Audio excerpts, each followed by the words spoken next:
James Logan Howlett has had quite a run in the movies. From his tragic origin story to his time-traveling adventures to his heroic death in Logan. This is the entire Wolverine saga in 10 minutes. Wolverine's story begins chronologically in X-Men Origins Wolverine. The movie begins in 1845 with a sickly kid, Jimmy, witnessing the murder of his father at the Groundkeeper's hands. This shocks the boy to the core, triggering a mutation where bone claws come out from Jimmy's knuckles and he kills a man, who then confesses he's actually his real father. Jimmy escapes his own home with his brother Victor, who's also a mutant. This sad and tragic scene truly sets the tone for the rest of Logan's life.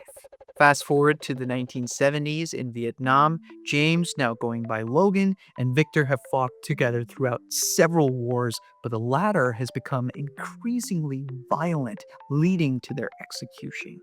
When the firing squad fails to take the brothers down, Major William Stryker approaches them with an opportunity, an option to become a part of a superhero squad called Team X. Logan doesn't really last long with this morally ambiguous team, though, but this membership haunts him even 6 years down the line. His own brother Victor has gone rogue, and now Logan must stop him. Stryker offers Logan a technological enhancement to take Victor down, and this is how our favorite X-Man gets his iconic adamantium claws. Ooh, shiny. Logan manages to take down Stryker, but the villain actually ends up putting a bullet into Logan's head, effectively erasing the mutant's memories anyway. So now the only clues left about Logan's past are a couple of dog tags reading Logan and Wolverine. In the 2000s, after years of wandering without knowledge of his own past, Logan lives in Alberta, Canada, where he makes a living as an illegal fighter. Now, during this time, he meets Rogue, a young but powerful mutant. Wolverine becomes like a father figure to her. So when they're ambushed by Magneto's Brotherhood of Mutants and rescued by the X-Men, he follows this girl to the Xavier Institute. Here, he discovers that Magneto is actually after Rogue for her life-absorbing abilities, so he joins the X-Men to save her.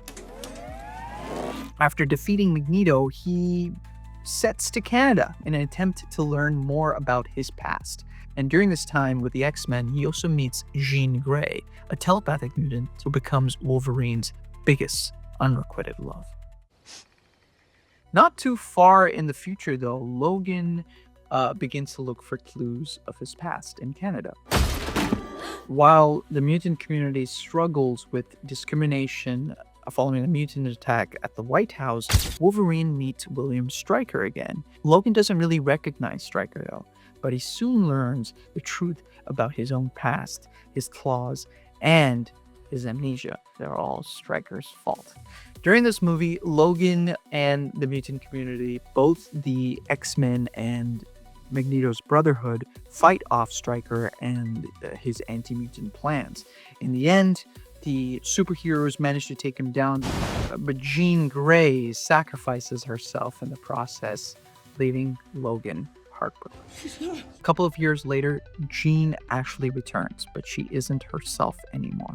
She has been taken by the Phoenix Force, a dark alter ego that she has been hiding since she was a kid. At the same time, an anti-mutation cure hits the shelves, radicalizing Magneto even further. Nothing can stop us! When Magneto recruits Jean for his dark plans after she kills the professor, Wolverine is forced to stab the woman he loves to death in order to save the world. Ridden by guilt after killing Jean, Logan spends 10 years hiding in the wilderness on his own. This is until Yoshida, a former World War II squad mate, draws him out of his isolation. Yoshida knows about Logan's powers since the mutant saved him once during combat. The man reaches for Logan as a friend, but he's only really after the mutant's powerful healing factor. During his fight against Ishida and his men, Wolverine loses his adamantium claws, so he regenerates his bone claws. Besides a man-made parasite that slows down his healing factor, both things are central to the character's fighting style, so seeing Logan push through without having these two abilities makes for great cinema. Besides this, the movie includes his emotional journey through grief, so it isn't just about action-packed sequences. Where am I? X-Men Days of the Future Past sees Wolverine travel back to 1973 in an attempt to stop Bolivar Trask from creating anti-mutant sentinels that turn Earth into this violent dystopia by 2023.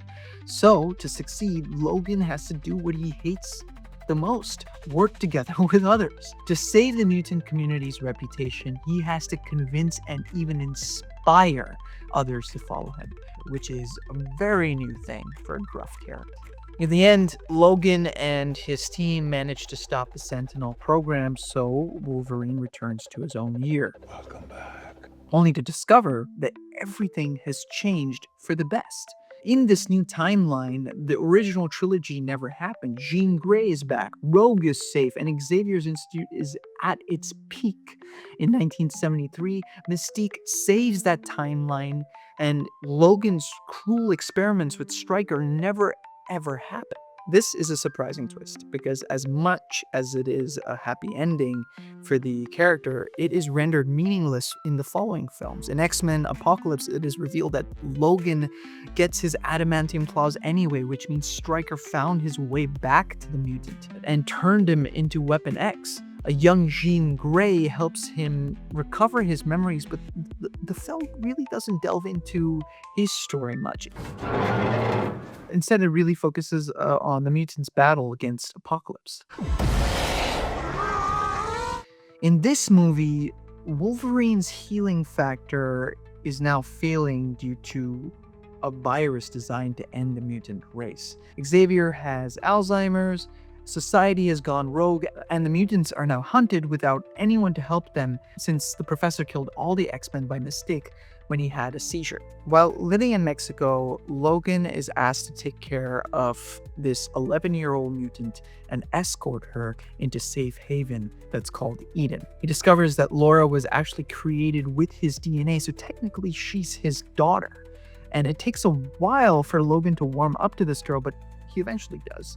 So when Laura and the other kids in Eden are kidnapped by anti-mutant Xander Rice, Logan jumps into action to save her. To do this, he fights a younger clone of himself. And without his healing factor, Logan soon succumbs to his injuries, impaled by a tree. Laura takes down the clone though, and Logan finally dies. But before, he does share a very emotional moment with Laura that had fans all over the world in tears. This is the end for Logan Prime, but not for the character on the big screen. Hugh Jackman actually returned to the role recently in Deadpool and Wolverine. This version of the mutant, however, isn't the same as all the X-Men films. He's a variant that wasn't able to save his team and went into a rage, killing innocents.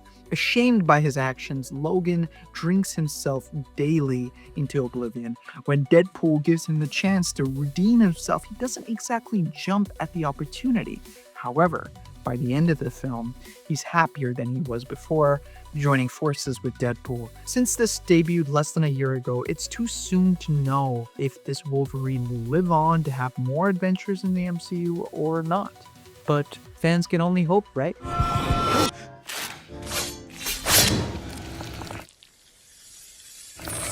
Wolverine appeared in movies 25 years ago, and during that time he became relevant in two different timelines, but he didn't achieve his happy ending. The raw complexity of his story combined with his sheer power have him go in history as one of the most loved and iconic characters in superhero films ever. We hope that his journey isn't over. Would you like to see Wolverine back in the Marvel Cinematic Universe? Let us know in the comments below. Until next time, thanks for watching CBR.